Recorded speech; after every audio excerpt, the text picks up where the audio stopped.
ಮನೆಯಲ್ಲಿ ಮಲಗಿದ್ದ ಹಸುಗೂಸಿನ ಮೇಲೆ ಬೀದಿ ನಾಯಿಯೊಂದು ದಾಳಿ ಮಾಡಿದ್ದು ಚಿಕಿತ್ಸೆ ಫಲಿಸದೆ ಮಗು ಸಾವನ್ನಪ್ಪಿರುವ ಘಟನೆ ಇಂದು ಬೆಳಿಗ್ಗೆ ಬೀದರ್ನಲ್ಲಿ ನಡೆದಿದೆ.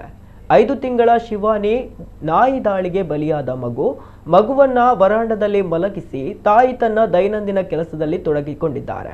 ಈ ವೇಳೆ ಏಕಾಏಕಿ ಮನೆಗೆ ನುಗ್ಗಿದ್ದ ಬೀದಿ ನಾಯಿಯೊಂದು ಮಗುವಿನ ಮೇಲೆ ಮನಬಂದಂತೆ ದಾಳಿ ಮಾಡಿದೆ. ಇದರಿಂದಾಗಿ ಮಗು ಗಂಭೀರವಾಗಿ ಗಾಯಗೊಂಡು ರಕ್ತದ ಮಡುವಿನಲ್ಲಿ ಬಿದ್ದಿತ್ತು. ತಕ್ಷಣವೇ ಪೋಷಕರು ಮಗುವನ್ನ ಆಸ್ಪತ್ರೆಗೆ ದಾಖಲಿಸಿದ್ದಾರೆ.